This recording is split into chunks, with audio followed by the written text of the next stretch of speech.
Debt to equity is a financial metric used to evaluate a company's capital structure by comparing its total debts to its total equity. It is calculated by dividing a company's total debt by its total equity. The total debt includes both the short-term and long-term debts, such as loans, bonds, and other form of borrowing. On the other hand, total equity represents the ownership interest of shareholders in the company, which includes common stocks, retained stocks, preferred earnings, and additional paid-in capital.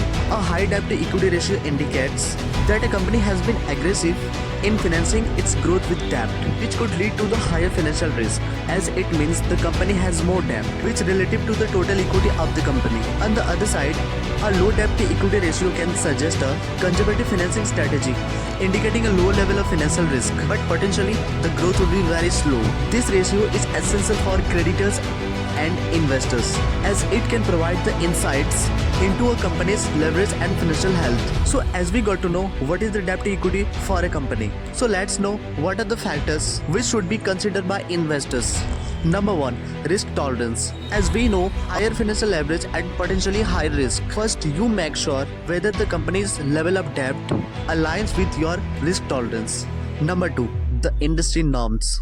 Compare the company's debt level with industry benchmark if it's within the typical range for similar businesses. Number 3. Interest coverage ratio.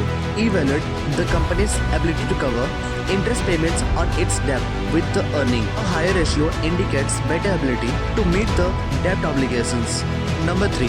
Growth potential. Consider how the company is planning to use the debt, whether it is for reinvest or expansion in profitable ventures. It could signal a growth opportunities. However, the more debt for the operation expenses may raise the concern. Factor number 4. Cash flow. Analyze the company's cash flow to ensure with the debt obligation without strains. It can generate through cash. Factor number 4. The credit ratings. Reviews the company's credit ratings assigned by the different credit ratings agencies. Higher ratings can suggest the lower risk of default. Factor number 7. The management quality. Assess the management team track records, managing debt and their strategy for reducing it over the time. Factor number 8.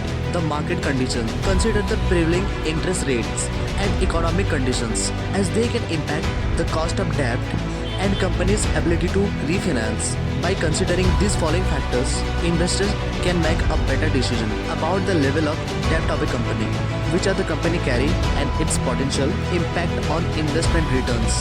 So if you like this information, then please comment us.